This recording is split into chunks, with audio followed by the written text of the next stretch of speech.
Assalamualaikum warahmatullahi wabarakatuh. Alhamdulillahirabbil alamin. Assalatu wassalamu ala asrafil anbiya wal mursalin wa ala nabiyyina Muhammadin sallallahu alaihi wasallam wa ala alihi wa ashabihi ajmain. Amma ba'du.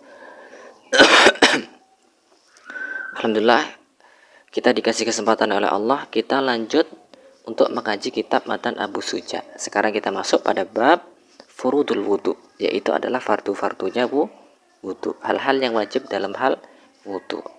Nah, langsung saja kita rujuk pada kitabnya, kita baca wa furudul wudu isi tatu asya'a. Fardu-fardunya wudu itu ada 6 perkara. Yang pertama adalah an-niyatu inda ghusl wajhi, yaitu adalah membaca niat tatkala membasuh wajah. Itu termasuk syarat wajib, itu adalah wajib wudu menurut pendapat ini. Terus yang kedua, wa ghuslul wajhi, membasuh wajah. Yang ketiga, wa ghuslul yadaini ilal mirfaqaini, yaitu membasuh dua tangan sampai siku-siku. Ya. Terus yang keempat, wa mashu ba'dir ra'si, yaitu membasuh sebagian kepala. Dalam madhab ini, dalam madhab Syafi'i, membasuh sebagian kepala itu sudah mencukupi syarat-syarat wajibnya wudu. Terus yang kelima, wa ghuslur rijlaini ilal ka'bain, yaitu membasuh kedua kaki sampai mata kaki. Mata kaki itu termasuk yang dibasahi juga nantinya. Terus yang keenam, wa tartibu ala ma dzakarnahu, yaitu tertib urut sesuai dengan apa yang kami sebutkan. Ya. Tertib urut sesuai apa yang kami sebutkan. Maksudnya urut ini juga termasuk dalam fardu-fardunya wudu. Nah, sekarang kita bahas ya satu persatu, yaitu mulai dari kalimat pertama wa furudul wudu isittatu asya'a, yaitu fardu-fardunya wudu itu ada 6 perkara. Sebagaimana dalil dari Al-Qur'an bahwasanya Allah berfirman, a'udzubillahi minasyaitonirrajim, ya ayyuhalladzina amanu idza qumtum ilas sholati faghsilu wujuhakum wa aydiyakum ilal marafiq wamsahu biru'usikum wa arjulakum ilal ka'bain. Wahai orang-orang yang beriman, apabila kalian telah berdiri hendak menuju salat,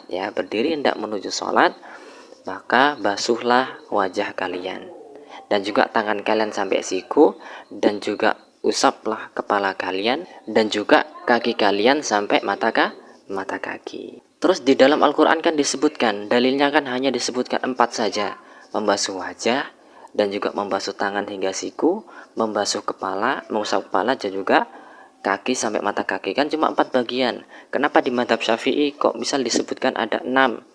Yaitu ketambahan niat ketika membasuh wajah. Terus ditambah lagi yang terakhir tadi, wa tartibu ala ma dzakarnahu, harus tartib. Ya.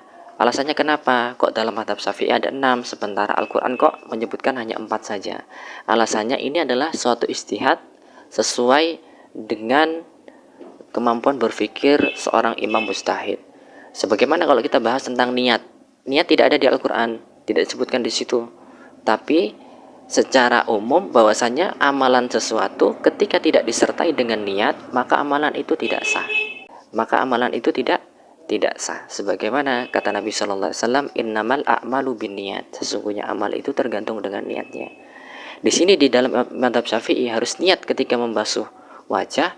Nah, karena bisa jadi ketika dia membasuh wajah, bisa jadi dia karena spontan untuk melakukan itu, bukan karena niatnya untuk wudu, tapi niatnya karena untuk spontan. Misalnya ada anak muda misalnya lagi duduk-duduk di depan tempat wudu, misalnya duduk-duduk bersama temannya. Tatkala ketika itu ada camarnya datang, misalnya camar itu calon mertua, ini aja bercandaan ya, perumpamaan bercandaan. Misal ada calon mertua lagi datang, ternyata spontan wudunya bukan karena Allah, tapi karena spontan karena ingin caper tadi. Nah, maka wudunya kan tidak sah. Nah, maka perlu di sini kata Imam Syafi'i disebutkan, diwajibkan, niat itu diwajibkan ketika membasuh wajah, dan niat tidak harus disebutkan. Ketika dia membasuh wajah, niatnya memang betul-betul wudu, bukan karena untuk mencuci muka, bukan karena untuk spontanitas, bukan. Tapi niatnya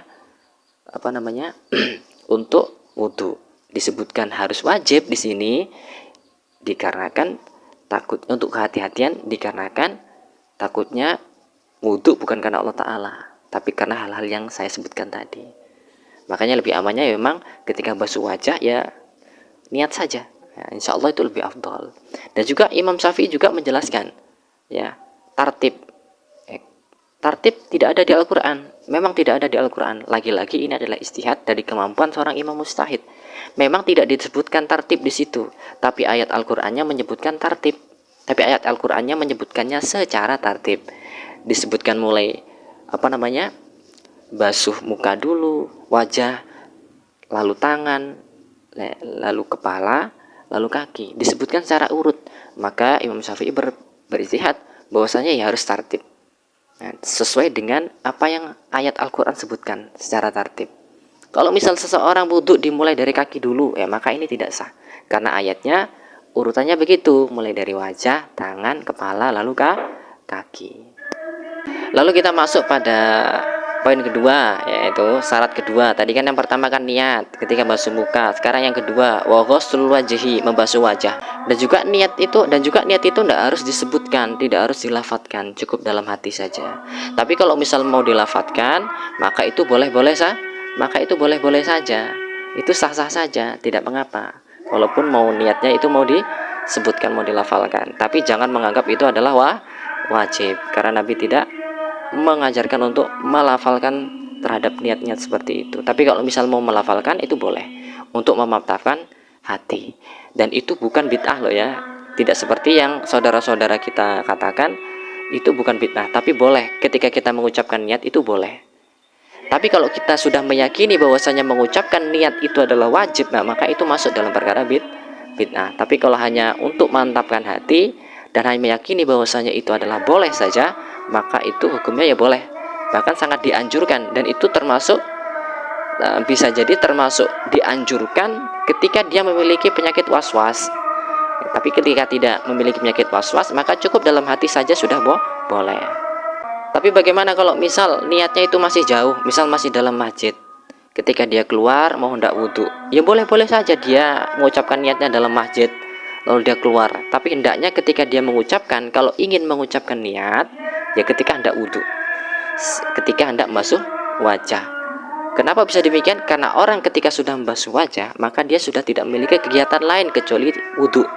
Karena bisa jadi ketika dia mengucapkan niat jauh sebelum wudhu, takutnya setelah niat ternyata dia ada kegiatan lain. Misal keluar dari masjid, dari dalam masjid dia sudah niat, ketika keluar dari masjid ternyata sandalnya belum ketemu, akhirnya nyari lama gitu kan, terjeda dengan sesuatu.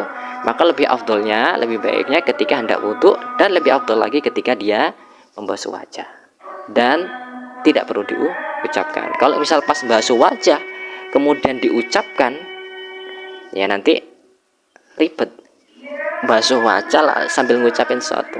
Tapi ketika hendak membasuh wajah, atau dalam pas membasuh wajah tapi dalam hati niatnya, niat wudhu lillahi ta'ala.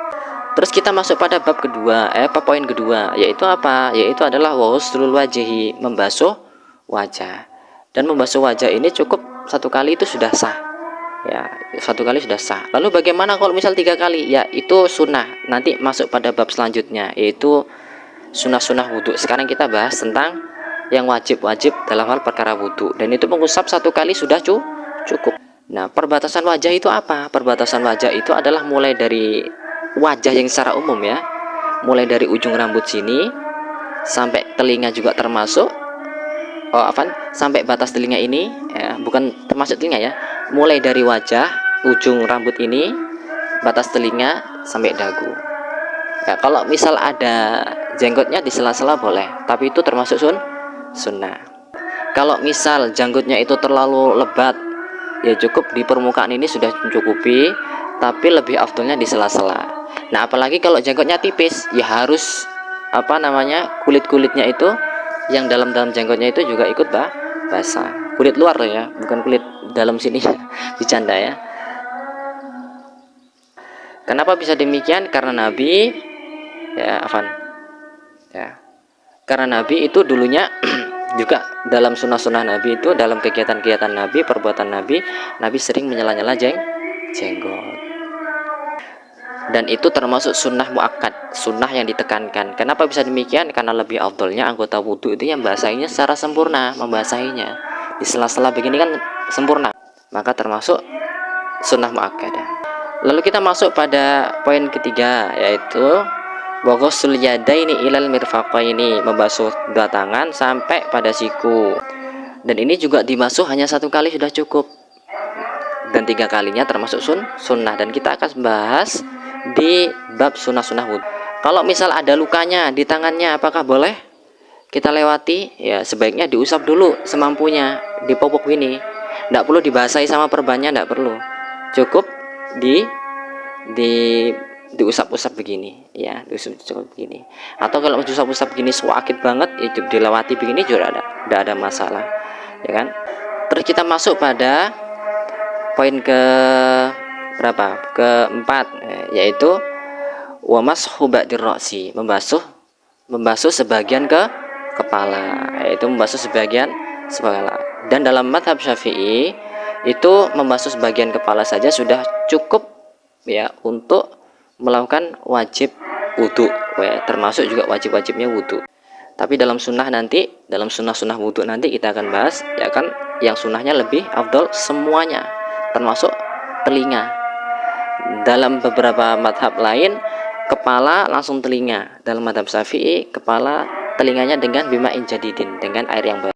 Jika pakai peci, ketika pakai pecinya dilepas lalu diusap sebagian begini.